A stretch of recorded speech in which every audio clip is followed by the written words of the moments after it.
Bonjour, alors cette vidéo a pour objectif de vous présenter les différentes fonctionnalités de Freshdesk. Donc Freshdesk, c'est une plateforme de gestion des tickets pour du support client. C'est une plateforme qui est résolument B2C et qui propose également une approche omnicanal. Euh, Freshdesk, en fait, c'est vraiment la plateforme qui va vous permettre de gérer tous les tickets qui vont être créés. Et dans cette approche omnicanal, on va pouvoir venir ajouter et plugger dans la même interface du coup un logiciel de Fresh qui s'appelle FreshChat, qui permet de faire de la messagerie instantanée et de venir connecter également du bot. Et on va également retrouver FreshCaller pour avoir une interface de téléphonie et avoir toute la gestion du support téléphonique intégré dans le même et unique outil qui est Freshdesk. Donc en fait, ici on parle d'un package qui s'appelle Omnicanal où on va venir combiner ces trois différents outils. Ça fera l'objet d'une autre vidéo. Aujourd'hui, on va vraiment se concentrer sur Freshdesk, donc, qui va vous permettre de fournir une expérience client développée à vos clients justement. Donc on va passer aux principales fonctionnalités. Les principales fonctionnalités de Freshdesk, ça va vraiment être de pouvoir faire de la gestion de tickets, d'avoir un support qui est multicanal. On va avoir différentes entrées qu'on va pouvoir combiner et qu'on va pouvoir encore une fois venir implémenter avec l'omnicanal. Donc on va avoir l'emailing, le widget, également un portail client qu'on va pouvoir développer. Et l'objectif de Freshdesk, ça va être de venir améliorer la productivité à l'aide d'automatisation et de personnalisation qui vont pouvoir être déployées sur la plateforme. Donc ici, encore une fois, on va retrouver voilà, les principales fonctionnalités qui vont être le mail, le chat, les réseaux sociaux. Il y a également une application mobile qui est disponible sur iOS et Android. On va pouvoir développer également et proposer une base de connaissances à vos utilisateurs. Et tout ça, on va le voir très rapidement en basculant tout de suite sur la partie démonstration de l'outil. Donc là, on est vraiment sur l'outil même, à proprement parler. Donc là, j'ai pris la casquette d'un client potentiel qui viendrait se connecter sur votre portail pour, pour un X ou Y problème qu'il aurait pu rencontrer. Donc ce portail, il va plus ou moins se présenter toujours de la même manière. Il faut savoir qu'il est entièrement personnalisable. Donc ici, on va toujours retrouver la base de connaissances, un endroit où on va pouvoir faire des annonces pour potentiellement, par exemple, dire que on rencontre je sais pas, une rupture de stock sur X ou Y produit, et une partie forum. Donc là, c'est les trois briques qu'on va avoir. On va également retrouver ici une barre de recherche pour effectuer des recherches. Donc admettons que voilà, Octave Durand s'est connecté sur le portail, il va vouloir effectuer une recherche qui va concerner sa commande, il a des interrogations sur sa commande, donc il va taper commande et voilà, on va lui proposer ici directement des articles de la base de connaissances qui vont pouvoir avoir été renseignés. Donc, on va pouvoir également accéder à cette base de connaissances en cliquant tout simplement ici. Donc cette base de connaissances, elle va s'administrer dans la partie back-office. On y viendra après, mais on va pouvoir organiser un petit peu en fait tous les articles de connaissances, les mettre dans des catégories et voilà, renseigner tout un tas d'articles différents. Donc pour revenir encore une fois au portail, il faut bien comprendre qu'ici c'est un portail qui est assez simple. L'idée c'est que ce portail est entièrement personnalisable. Vous allez pouvoir définir de mettre par exemple ces blocs au-dessus de la barre de recherche ou de changer les couleurs, de mettre le logo que vous souhaitez, également les couleurs que vous souhaitez. Ça on va aller le voir également un petit peu après dans la démonstration. Donc là on est toujours avec Octave qui rencontre un problème, donc on va refaire la commande. Voilà. On va dire qu'il a un problème voilà, il veut procéder à un remboursement, donc il va cliquer dessus et il va trouver un article. Donc l'article, ça va lui permettre de potentiellement résoudre son problème tout seul sans venir avoir à contacter le support et donc potentiellement alléger la charge de votre helpdesk. Donc ici, l'idée, c'est de proposer des articles. Il va y avoir des articles associés. Donc toujours ici, encore une fois, dans un souci de personnalisation, on peut décider que les articles associés vont venir se mettre ici sur la gauche et sur la droite. On va avoir différents articles qui vont pouvoir être consultés, donc par exemple pour la politique des retours. Et sur chacun de ces articles, en fait, on va laisser au client la possibilité de pouvoir noter si ça a été utile ou pas ici, donc oui ou non. Ça va permettre de pouvoir améliorer votre base de connaissances derrière en faisant des statistiques, les articles les plus consultés, etc. Est-ce qui fonctionne, ce qui ne fonctionne pas. Donc voilà, Octave, il a consulté différents articles de la base de connaissances, mais finalement, il n'a pas trouvé la réponse à son problème. Il va vouloir vous contacter depuis le portail client. Donc il va aller créer ici, il va aller cliquer sur nouveau ticket. Donc ici, bien entendu, encore une fois, on va pouvoir personnaliser, on va pouvoir nous contacter, faire une requête, on peut changer vraiment tout le portail et son contenu. Donc l'idée, c'est qu'une fois qu'on va cliquer ici sur nouveau ticket, on va accéder à un formulaire pour catégoriser le problème qui est rencontré et l'envoyer directement au support. Donc ici, Octave, il est connecté avec son adresse email et il va pouvoir renseigner la catégorie de sa demande. Donc il faut savoir qu'ici, on est sur un formulaire dynamique, donc c'est-à-dire que tous ces champs qu'on voit ici sont entièrement personnalisables. Donc vous allez pouvoir décider d'en mettre par exemple que 3 ou d'en mettre bien plus. Et selon ce qui va être sélectionné, ici le formulaire va se modifier tout seul. Comme on va le voir juste là à l'instant, par exemple si je clique sur ma commande, voilà, les champs ici vont changer. Donc on va pouvoir décider de rendre certains champs obligatoires ou non. Ça c'est vraiment à la création de ces formulaires. On va pouvoir les personnaliser de A à Z. On va avoir voilà, des champs texte, on va avoir également des dates qu'on peut renseigner, mais on peut également mettre des cases à cocher, des listes déroulantes. Il y a tout un tas de possibilités pour créer le formulaire qui vous correspond et qui sera le plus intéressant pour vous. Donc, par exemple, si maintenant je prends voilà, un problème de logiciel, on voit que les champs vont être différents et qu'on peut mettre des listes déroulantes. Donc là, effectivement, on va dire que Octave a rencontré un problème sur une commande qu'il a effectuée par exemple le 16 avril. L'idée de sa commande, on va dire que c'était la 007. Donc il avait un problème qu'il va renseigner.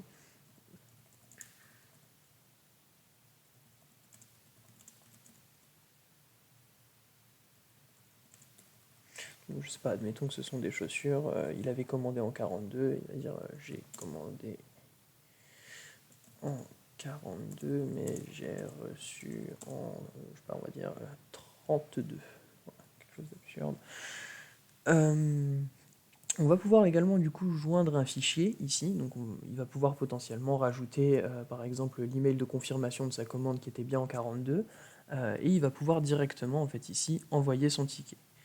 Donc là on a envoyé un ticket au support depuis le portail et Octave ce qu'il peut faire, donc il a envoyé son ticket ici et il va pouvoir continuer d'implémenter le ticket en disant que c'est assez urgent, par exemple, qu'il aimerait avoir un retour de manière rapide.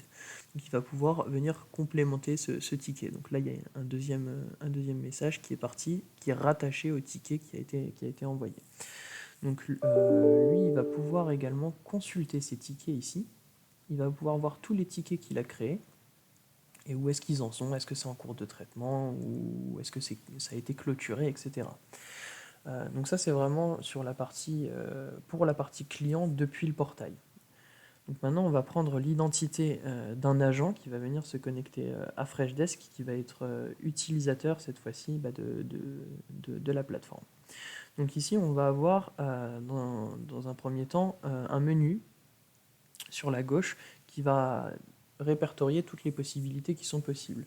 Alors ce menu, bien entendu, vous allez pouvoir le rendre accessible ou non à vos agents. C'est-à-dire qu'en fonction du rôle qu'un agent va avoir, il n'aura potentiellement pas accès à la partie solution qui correspond à la base de connaissances. Il ne pourra pas venir créer des articles. Il y a toute une gestion des droits qui est possible sur ce menu. Donc ici, on va commencer avec le tableau de bord. En fait, chaque agent va pouvoir venir ici créer son propre tableau de bord, qui va pouvoir être personnel ou partagé avec les agents d'un groupe, ou alors disponible pour tout le monde. Donc c'est quelque chose qui se fait de manière assez simple, hein. C'est assez visuel et c'est graphique. On va pouvoir venir rajouter des widgets ici, donc par exemple pour la satisfaction client. Et on va pouvoir, voilà, si on souhaite, je sais pas, échanger comme ceci. On va pouvoir voilà, mettre à jour le tableau de bord. Alors moi je ne vais pas le faire, je vais le laisser comme il était, mais on a quelque chose qui est vraiment simple et efficace et graphique pour la création de ces tableaux de bord. L'idée c'est que chacun puisse créer son propre tableau de bord et venir le consulter. On va pouvoir également, si ça a été rendu possible, accéder au tableau de bord des autres personnes. Par exemple, là on en a un qui est un peu plus simple, et chacun va pouvoir faire son tableau de bord. Ici on va avoir du coup la vue de tous les tickets, on va y venir juste après. Ici on va avoir tout ce qui va être contact et entreprise, donc ça va être pour vous l'opportunité en fait de renseigner votre base de contacts clients. Donc si vous avez un fichier, vous allez pouvoir importer un fichier de tous les clients que vous connaissez et les renseigner dans Freshdesk, ce qui va permettre à la création d'un ticket de le rattacher directement à une personne. Donc par exemple ici on va retourner sur Octave, qui a été renseigné. Ici on va pouvoir avoir une vue voilà, donc, du calendrier. Donc aujourd'hui il a créé un ticket, donc il est nouveau, il y en a d'autres qui sont en retard. On va avoir également une vue ici sur l'intégralité des tickets qui ont été créés. On va avoir également des remarques s'il y en a qui ont été établies par rapport à Octave. Par exemple, c'est la première fois qu'il crée un ticket, c'est la troisième fois qu'il crée le même ticket, etc. On va avoir une gestion qui est possible directement ici depuis chacun des contacts que vous allez renseigner.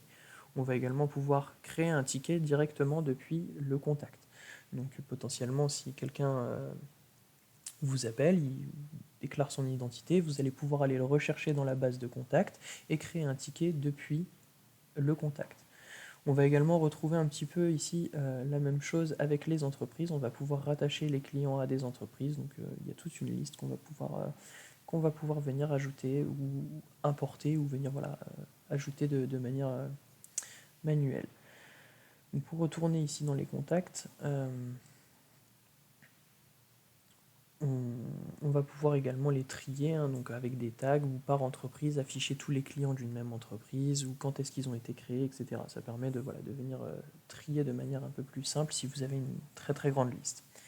Ici, on va retrouver la partie sur les réseaux, des réseaux sociaux sur laquelle on s'attardera un petit peu après. Ici, la partie solution qui correspond à la base de connaissances dans laquelle je vais rentrer maintenant.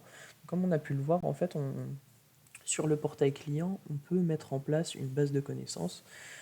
Ici, l'idée, c'est vraiment de venir créer différentes catégories. Dans ces catégories, on va mettre différents dossiers. Donc ici, les généralités, mon compte, remboursement, gestion du compte, fidélité, etc. Et dans chacune de ces catégories, on va venir ajouter des articles.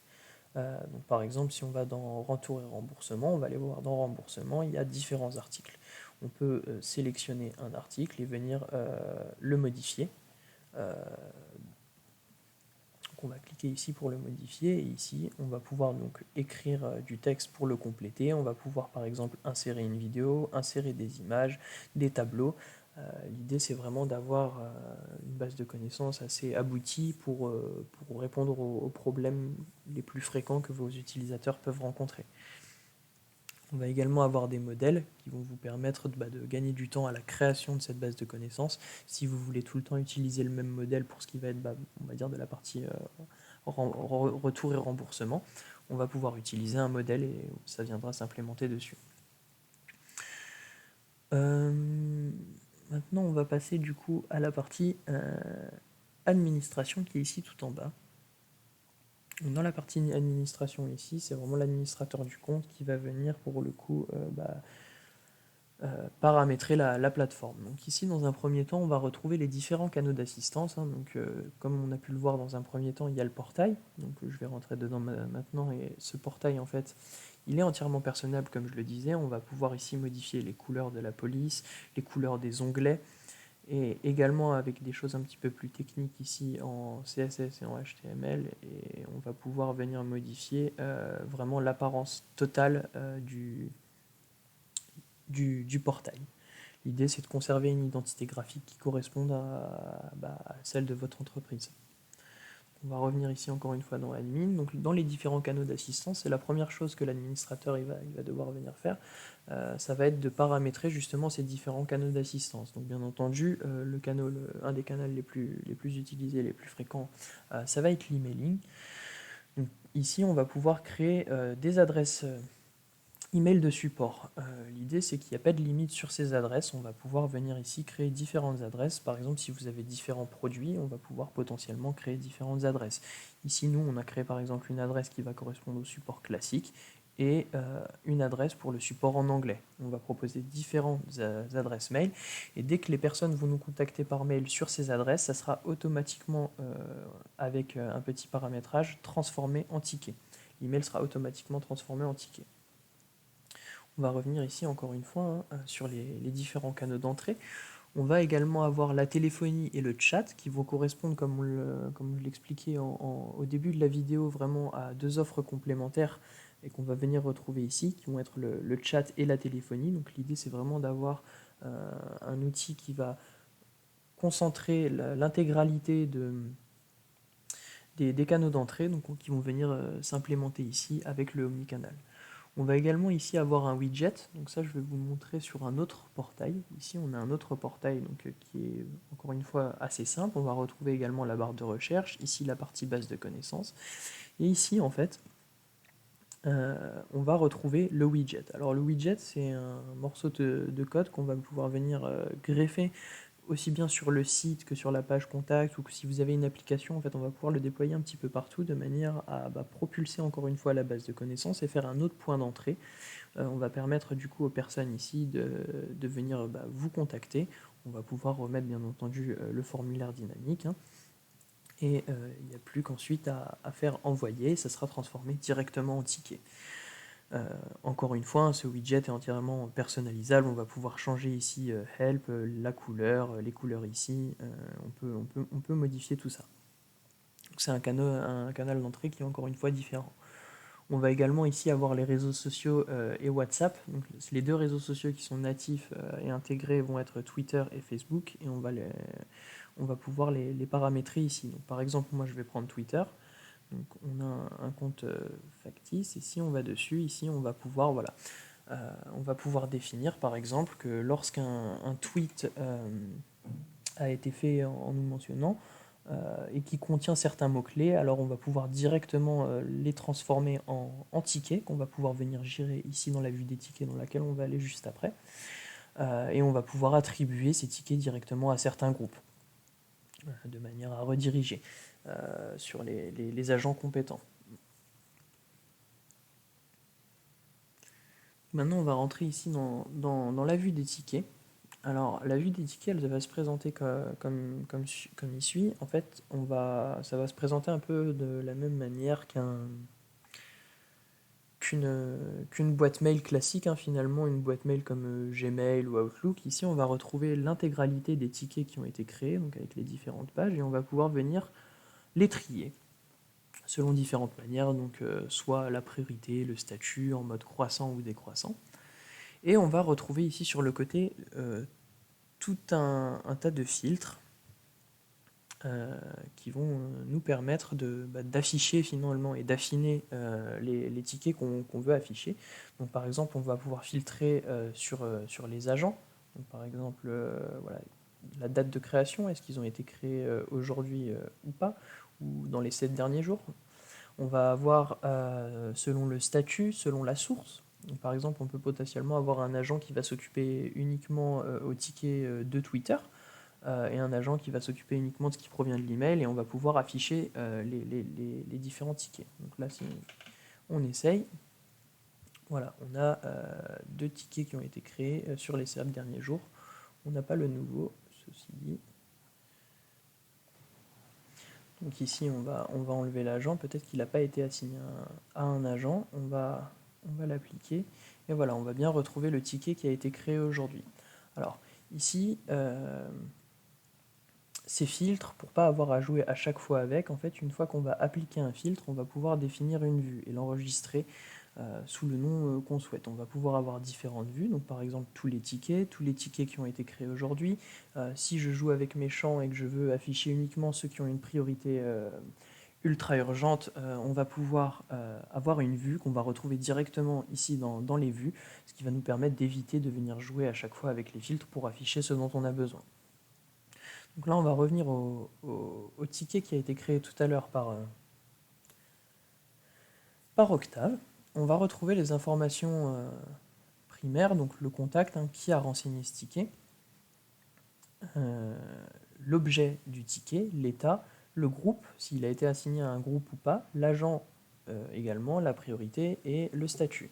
Donc ici, ces informations, on va pouvoir venir les modifier directement. Donc admettons que voilà, on veut l'assigner à Alexis, on va cliquer dessus et voilà, ça va être assigné à Alexis. Maintenant, on va rentrer dans le ticket. Non, juste avant, par rapport justement à ces assignations, on va avoir des règles d'automatisation qu'on va aller voir un petit peu après, où on va pouvoir justement définir selon certains mots-clés, selon certaines conditions, d'affecter directement à des groupes ou à des agents et d'affecter une priorité élevée, faible ou un statut directement. Ça, on le verra un petit peu après. Donc maintenant, on va rentrer dans le ticket. Donc ici, on va retrouver dans un premier temps, hein, les informations qui correspondent au ticket qui a été créé. On va retrouver les priorités ici du ticket. Donc par exemple, là, il n'y a pas de type, et donc on pourra, comme c'est un champ qui est obligatoire, on ne pourra pas le clôturer si on le souhaite. Mais pour revenir au ticket, on va du coup retrouver ici, hein, l'objet, le corps du texte qui était ici, donc il y a 11 minutes, et une minute après, on voit qu'il a implémenté que c'était assez urgent. On va également retrouver quelque chose d'assez intéressant ici, c'est qu'Octave Durand a ouvert ses articles avant de créer ce ticket. Donc on peut savoir, lorsqu'on a reçu un ticket depuis le portail, si la personne a été consulter les articles de connaissances, lesquels. Et donc ça va vous permettre deux choses, ça va permettre d'avoir un état d'avancement sur où est-ce que la personne qui a créé le ticket en est, est-ce qu'elle a fait des recherches ou pas, est-ce qu'elle a trouvé potentiellement ou pas la réponse à son problème. Et ça va vous permettre également, voilà, si effectivement ça concernait la politique de retour, peut-être qu'il ne l'avait pas lu et donc l'article n'était peut-être pas clair et donc on pourra peut-être aller le modifier. On va également du coup ici pouvoir, bien entendu, répondre directement à la personne. On va pouvoir ajouter des remarques. Donc là, si j'ajoute une remarque, elle peut être en privé ou en public. Et on va pouvoir du coup le transférer à des collègues, donc des agents qui vont être agents de support sur Freshdesk. Mais aussi, on va pouvoir le transférer ici potentiellement à quelqu'un qui n'a pas accès à Freshdesk. Lui, il va recevoir l'intégralité de la conversation qu'il y aura eu ici, et il pourra vous faire un retour dessus également. Ceci dit, pour traiter le ticket, ça sera nécessairement un agent qui va devoir faire la réponse. Donc là, si on souhaite répondre, ce qu'on va faire, on va avoir différentes possibilités. Ici, on va pouvoir directement venir demander, je sais pas, quel est votre numéro de commande, par exemple. On a l'information ici, mais c'est juste pour l'exemple. On va pouvoir directement ici envoyer une réponse, et donc soit l'envoyer tout court, soit l'envoyer et définir que le ticket est résolu, fermé, en attente, etc. On va également ici avoir quelque chose d'assez intéressant avec Freshdesk, c'est les réponses prédéfinies. Ça va vous permettre d'avoir la possibilité d'insérer directement des réponses pour des problèmes qui peuvent être assez fréquents ou récurrents et de ne pas avoir à retaper ici à chaque fois le même message. Donc là, ça ne correspond pas au ticket, mais admettons que c'était un problème de paiement par PayPal. On va pouvoir consulter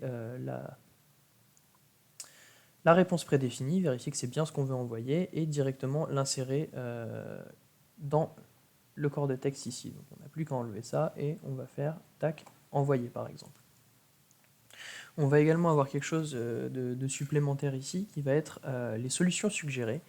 Donc là, ça va fonctionner un petit peu comme les réponses prédéfinies, à la différence qu'en fait, on va aller chercher des articles de la base de connaissances.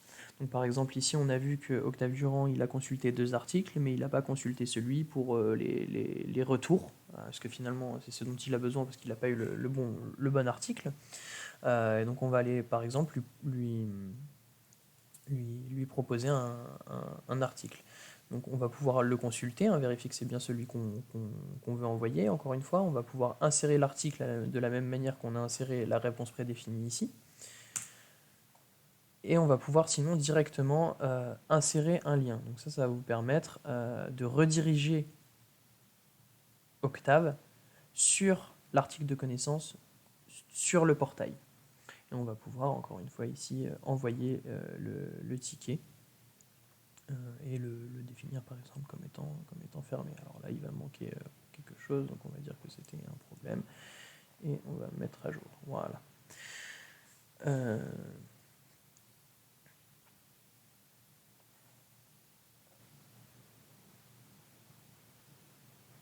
On va pouvoir ici également, avec les 3 petits points, venir enregistrer le temps passé.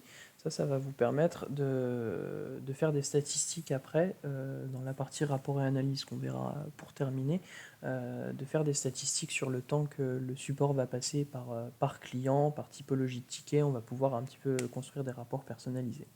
Toujours pour rester ici dans la création des tickets, donc on va revenir ici dans la partie administration. Comme on a pu le voir, on a vraiment différentes entrées pour venir communiquer avec vous, avec votre support. Potentiellement, on va pouvoir vous appeler au téléphone. Et donc vous allez devoir renseigner un ticket. Donc comme on a pu le voir, on va pouvoir aller renseigner directement depuis contact, chercher le contact qui vous appelle et créer un ticket. On va également pouvoir ici, en cliquant sur nouveau, créer directement un nouveau ticket. Donc là, la méthode, ça reste plus ou moins la même, hein. Cette fois-ci, on va aller chercher le contact, donc par exemple Octave, hein. On va renseigner Octave et on va venir ici renseigner le ticket pour pouvoir le traiter et avoir un historique derrière du problème que Octave est en train de nous dire au téléphone. Ici, toujours dans l'idée de gagner du temps et d'être proactif, on va avoir différents modèles qu'on va pouvoir créer. Donc c'est des modèles qui sont personnalisables, hein. Donc par exemple, admettons que concernant la commande, il n'a pas eu de réponse, Octave, alors il se décide à appeler. Il veut initier un remboursement parce qu'il n'est pas content. Au lieu d'avoir à remplir justement tous les champs ici pendant qu'on est au téléphone avec la personne, on va pouvoir directement cliquer sur un modèle qui aura été prédéfini à l'avance. Donc là, si je clique par exemple sur initier un remboursement, voilà. L'objet, c'est initiation de remboursement, source téléphonie, le statut ouvert, et on a une description qui est venue s'implémenter. Ensuite, il n'y a plus qu'à créer le ticket. Donc là, je ne vais pas le faire, mais et ensuite, on le retrouvera ici dans la vue des tickets.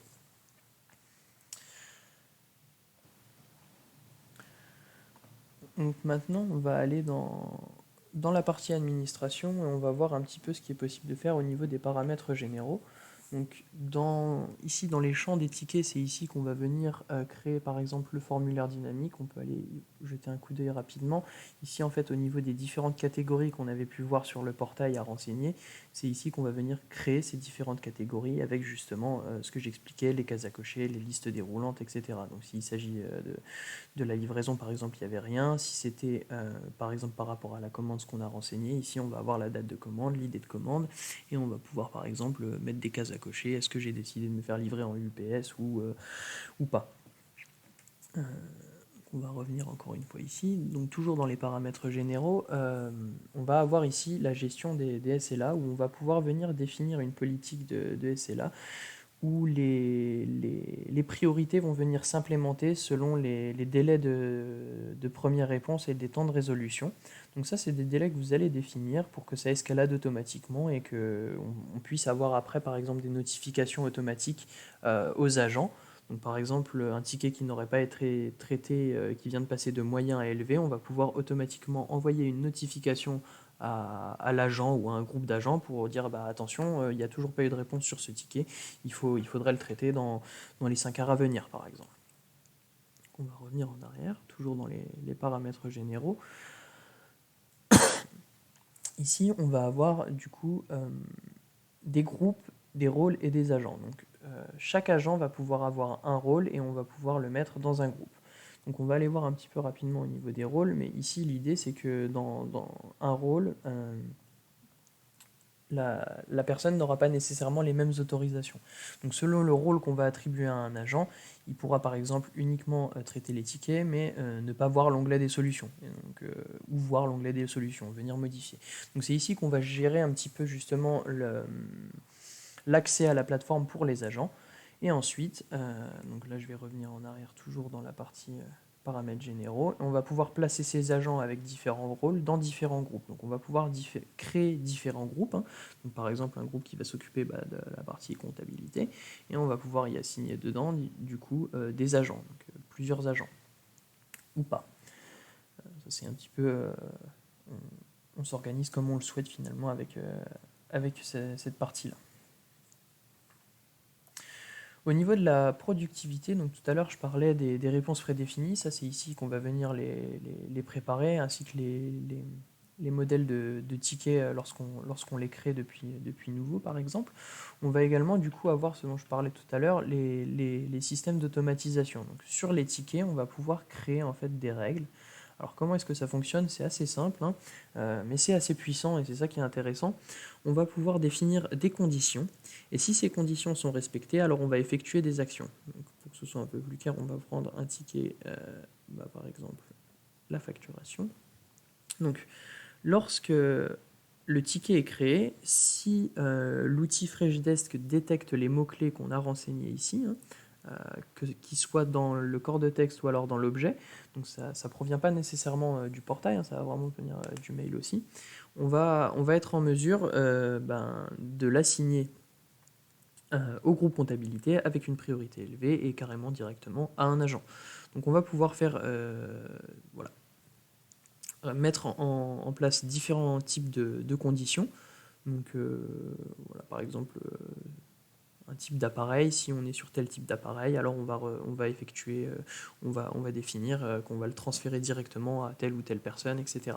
On va pouvoir créer tout un tas de conditions lorsqu'elles sont remplies, on va effectuer des actions. Donc, on va également ici, donc, tout à l'heure je parlais des notifications automatiques, on va pouvoir avoir des notifications aussi bien sur les agents que sur les demandeurs. Donc lorsqu'un ticket va avoir été créé, on va potentiellement avoir une notification qui va être envoyée à l'agent pour lui dire il y a tel outil qui a été créé, tel ticket qui a été créé, il faut traiter le reçu. Donc voilà, par exemple, là, je vais mettre un exemple, ça c'est les tickets qu'on a eu tout à l'heure. Voilà. Donc, un nouveau ticket a été créé et assigné aux commerciaux, il faut venir le traiter. Voilà. Donc c'est ici qu'on va venir paramétrer ces différentes notifications automatiques donc sur les agents, mais aussi sur les demandeurs. Donc on va pouvoir envoyer automatiquement un email. Par exemple, on a bien reçu votre demande, elle sera traitée dans les 48 heures. On va revenir encore une fois ici dans la partie administration. On va également avoir la possibilité d'envoyer des questionnaires d'enquête de satisfaction client. Donc on va pouvoir définir différentes enquêtes.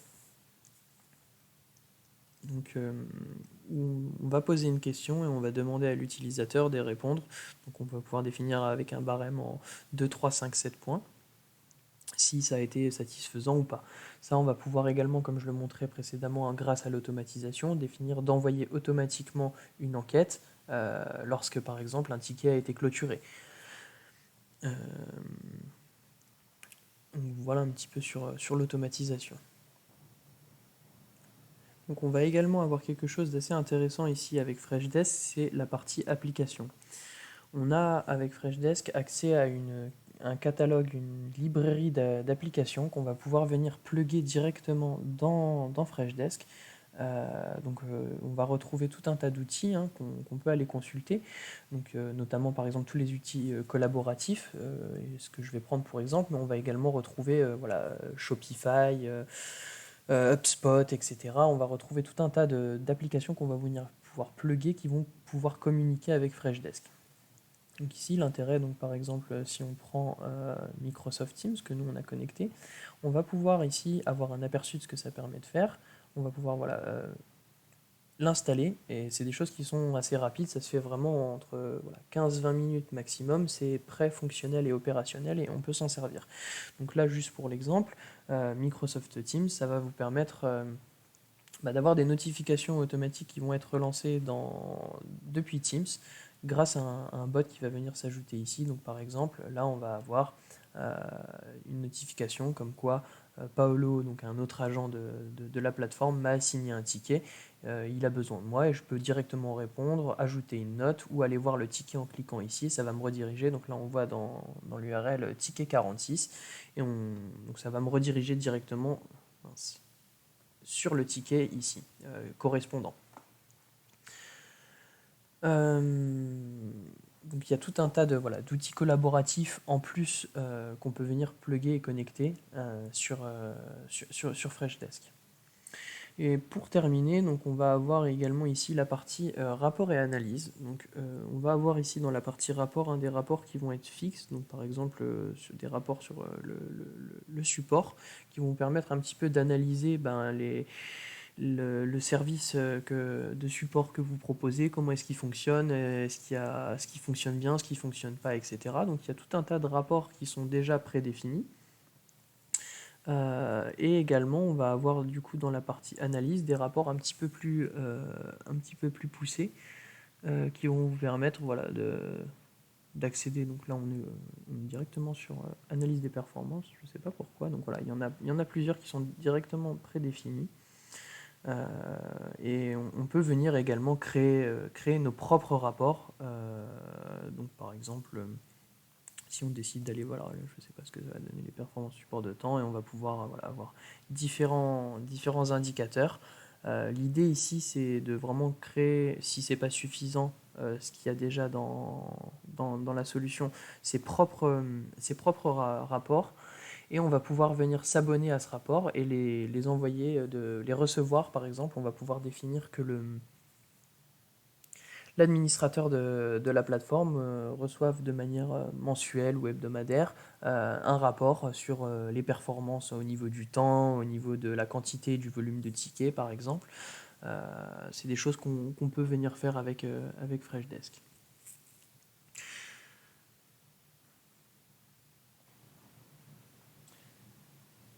Donc voilà, on a terminé avec la vidéo des principales fonctionnalités de Freshdesk. Bien entendu, toute l'équipe d'Item 6 reste à votre disposition si vous avez des questions supplémentaires ou si vous souhaitez avoir une démonstration un peu plus personnalisée. N'hésitez pas à rentrer en contact avec nous. Merci, au revoir.